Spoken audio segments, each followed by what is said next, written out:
இது மாதிரி புரியல. ஒரு போர்வை எவ்வளவு இருக்க போகுது?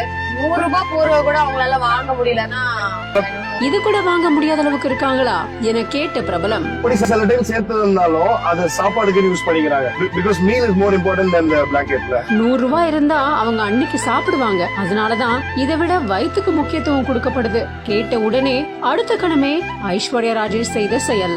ஒரு 35 ரூபாய் அப்படின்னு நினைக்காதீங்க. அந்த 35 ரூபாய் is going to reach so many people. நாங்களும் எங்களால முடிஞ்சது பண்ணிட்டு தான் இருக்கோம். பட் இன்னும் நிறைய சப்போர்ட் தேவைப்படுது. இந்த வீடியோவை Aishwarya Rajesh and help on hunger அப்படிங்கிற இந்த ஐடியில இவங்க போஸ்ட் பண்ணிருக்காங்க.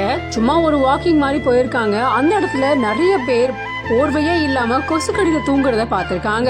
அதுக்கப்புறமா என்ன இவங்க எல்லாம் இப்படி இருக்காங்க, ஒரு 100 ரூபாய் போர்வை கூட வாங்க முடியாதா அப்படின்னு கேட்ட உடனே, அந்த 100 ரூபாய் இருந்தா அவங்க அன்னைக்கு சாப்பிடுவாங்க அப்படின்னு சொன்னதை கேட்ட உடனே அங்க இருந்த எல்லாருக்குமே போர்வைகளை வாங்கி கொடுத்து இவங்களே போய் போத்தி விடுறாங்க. உண்மையிலேயே பார்க்க ரொம்ப நெகிழ்ச்சியா இருக்கு இந்த செயல். அது மட்டும் இல்லாம நீங்களும் இந்த மாதிரி ஹெல்ப் பண்ணுங்க. ஒரு 35 ரூபாய் அப்படிங்கறது உண்மையிலேயே உங்களுக்கு பெரிய விஷயமா இருக்காது. இருந்தாலும் அந்த 35 ரூபாவை பார்க்காம இத்தனை பேருக்கு அது உதவும் அப்படின்னு பார்த்து நீங்களும் ஹெல்ப் பண்ணுங்க அப்படின்னு ஒரு கோரிக்கையும் வச்சிருக்காங்க. இந்த வீடியோ இப்ப சமூக வலைதளங்கள்ல வைரலா பகிரப்பட்டு வந்துகிட்டு இருக்கு.